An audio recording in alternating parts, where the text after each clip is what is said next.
حضرت عبداللہ بن عمر رضی اللہ تعالی عنہما روایت کرتے ہیں کہ آپ صلی اللہ علیہ وسلم نے نکاح شغار سے منع کیا اور فرمایا نکاح شغار اسے کہتے ہیں کہ ایک شخص اپنی بیٹی کا دوسرے سے نکاح کرے اس شرط پر کہ وہ اپنی بیٹی کا نکاح میری بیٹے کو دے گا اور ان کے درمیان مہر مقرر نہ ہو۔ عبداللہ بن عمر رضی اللہ تعالی عنہ نے آپ صلی اللہ علیہ وسلم کے فرمان کی 7 تفسیر بیان کی۔ بعض محدثین نے لکھا کہ تفسیر بھی آپ صلی اللہ علیہ وسلم کے فرمان کا حصہ ہے، اور بعضوں نے لکھا کہ عبداللہ بن عمر رضی اللہ تعالی عنہ کا قول ہے۔ عرب میں یہ رواج تھا، ہمارے ہاں جس طرح وٹا سٹا کی شادیاں ہوتی ہیں، جرگہ طے کرتا ہے کہ بھائی رشتہ دو گے تو ہم دیں گے، ہمارے ہاں تو مہر دونوں کا مقرر کیا جاتا ہے۔ عرب میں مہر نہیں ہوتا تھا کہ بہن کے بدلے میں بہن یا بہن کے بدلے میں بیٹی یا بیٹی کے بدلے میں بیٹی ہوتی تھی، لیکن مہر مقرر نہیں تھا۔ عورت کا مہر ہوتی تھی کہ یہ عورت اس عورت کے بدلے ہے، تو اس سے سرکار دو عالم صلی اللہ علیہ وسلم نے منع فرمایا کہ بغیر مہر کے ایک رشتہ دوسرے کو دینا، عورت کو عورت کی قیمت بنانا، یہ جائز نہیں ہے۔ البتہ رشتہ کرنا ہے تو دونوں کا الگ الگ مہر مقرر کیا جائے۔ جب دونوں کا الگ الگ مہر ہوگا تو وہ شغار نہیں بنے گا۔ دونوں کے نکاح الگ ہیں، دونوں کا مہر الگ ہے، ایک عورت دوسرے کا مہر نہیں بن رہی، وہ اپنا اس کا مہر الگ ہے، دوسرے کا الگ جائز ہے۔ لیکن علماء اس چیز سے منع کرتے ہیں۔ مسئلہ ذہن نشین کر لیں، کتنا ہی اچھا خاندان کیوں نہ ہو، کتنا ہی اچھا خاندان کیوں نہ ہو، ہم صحابہ نہیں ہیں، اولیاء اللہ نہیں ہیں، اس وقت کا ولی بھی جو ہے غلطیاں وہ بھی کر جاتا ہے۔ تو اس وجہ سے ایسی آپس میں بیٹی کے بدلے میں بیٹی لینا، بہن کے بدلے میں بہن لینا، یا بیٹی دے کر بہن کا رشتہ لینا، یہ مناسب نہیں ہوتا۔ کہیں نہ کہیں کوئی گڑبڑ ہوتی ہے۔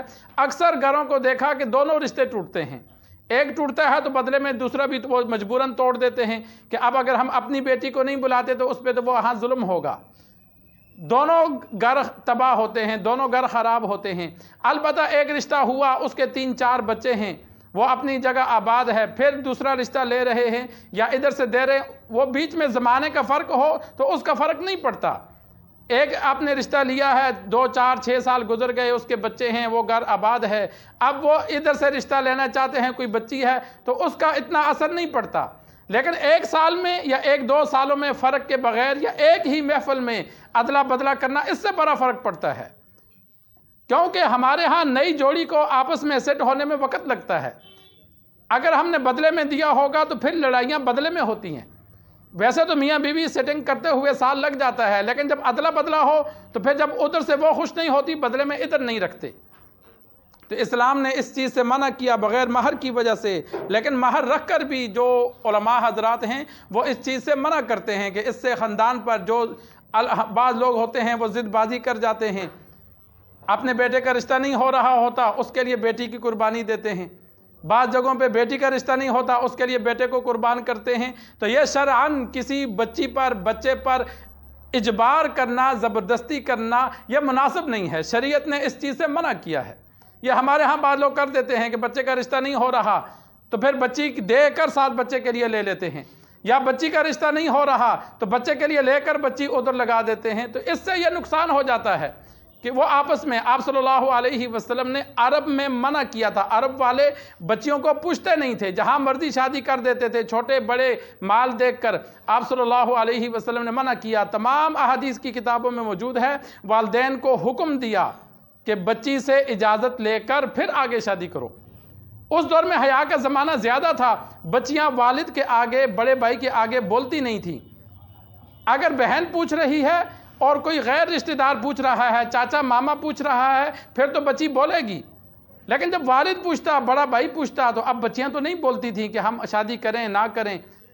تو صحابہ نے آپ صلی اللہ علیہ وسلم سے پوچھا کہ بھائی بچی تو آگے سے نہیں بولے گی، اگر ہم اس کا پوچھتے ہیں تو اس سے کیسے اجازت لیں؟ آپ صلی اللہ علیہ وسلم نے فرمایا اس کا خاموش رہنا ہی اجازت ہے۔ باپ نے پوچھا، لڑکی نے ناگواری کا اظہار نہیں کیا، خاموش رہی، تو یہ سمجھیں گے کہ اس نے اجازت دے دی۔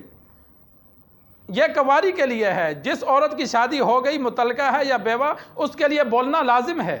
وہ بول کر کہے گی میں نے کرنا ہے یا نہیں کرنا. لیکن کنواری بچی ہے، باپ یا بھائی پوچھتا ہے تو اس کے لیے یہ حکم رکھا کہ باپ یا بھائی کے سامنے وہ ناگواری کا اظہار نہیں کرتی، خاموش رہتی ہے تو یہ اس کی اجازت سمجھی جائے گی.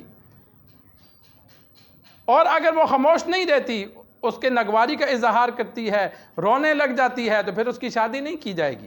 کیوں؟ کہ اس کو وہ رشتہ پسند نہیں ہوگا، اس لیے اس نے ناگواری کا اظہار کیا. اور ہمارے ہاں تو بعض زبردستی کرتے ہیں، لڑکی کو مجبور کرتے ہیں راضی ہونے پر، اور یہ نکاح پھر فائدہ مند نہیں ہوتا. انسان دنیا میں تو وقت گزار لے گا، کل قیامت والے دن ایسے والدین مجرم ہوں گے جنہوں نے بیٹے کا یا بچی کا مجبور کر کے نکاح کیا ہوگا. اجازت لے کر ان کی رضامندی کو دے کر شادی کرنی چاہیے. اللہ تبارک و تعالیٰ سے دعا ہے اللہ ہمیں دین سیکھ کر، سمجھ کر عمل کرنے کی توفیق عطا فرمائے.